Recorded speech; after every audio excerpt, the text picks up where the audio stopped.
ഇന്ന് രാവിലെ മുതൽ വൈകുന്നേരം വരെ പണി ഉണ്ടായിരുന്നു. പക്ഷേ റിസ്ക് ഇല്ലാത്ത പണിയായിരുന്നു.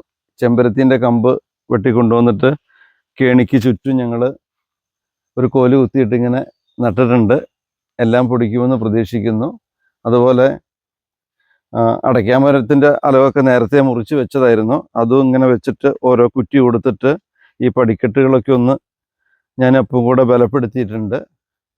പിന്നെ ഏറെ സന്തോഷം, വെള്ളം ഇങ്ങനെ നമുക്കിവിടെ നിന്ന് കൈ തൊട്ടാൽ കോരാൻ പറ്റുന്ന രീതിയിലേക്ക് വെള്ളം ആയി വന്നിട്ടുണ്ട്. ഇച്ചിരിയോടെ ആയി കഴിഞ്ഞിട്ടുണ്ടെങ്കിൽ അത് ഓവർഫ്ലോ ആകും. പിന്നെ ഈ ഓട് വെച്ചത് എന്താണെന്ന് എല്ലാവരും ചോദിച്ചിട്ടുണ്ട്. ഇതിൽ സിമെൻറ്റോ മറ്റു കാര്യങ്ങളോ ഒന്നും ചേരാത്തതുകൊണ്ടേ ഒന്ന് കല്ല് ബലപ്പെട്ട് നിൽക്കാൻ വേണ്ടി കുറച്ച് മണ്ണിട്ടിട്ടുണ്ട് ഇതിൻ്റെ മേലെ.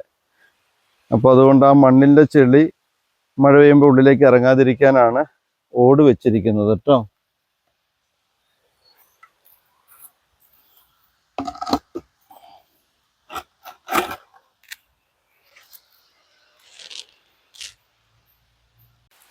ഒത്തിരി പേര് കെണി കാണാൻ വരുന്നുണ്ട്. സ്കൂൾ കുട്ടികളും ടീച്ചേഴ്സൊക്കെ വരാൻ വേണ്ടിയിട്ട് ഓരോ ഡേറ്റ് അവർ ഫിക്സ് ചെയ്തിട്ടുണ്ട്. അപ്പോൾ അവർ വരുമ്പോൾ അവർക്ക് ഇരിക്കാനായിട്ട് ഇവിടെ കുറച്ച് അടയ്ക്കാമരം കൂടെ വെച്ച് കെട്ടി ഒരു ഇരിപ്പിടം പോലെ ആക്കണമെന്നുണ്ട്. മഴയുണ്ടെങ്കിൽ കുട്ടികളൊക്കെ വരുമ്പോഴേക്കും കെണി കവിഞ്ഞൊഴുകുമെന്നാണ് പ്രതീക്ഷിക്കുന്നത്. അധികം വൈകാതെ കവിഞ്ഞൊഴുകുമെന്ന് പ്രതീക്ഷിക്കുകയാണ്.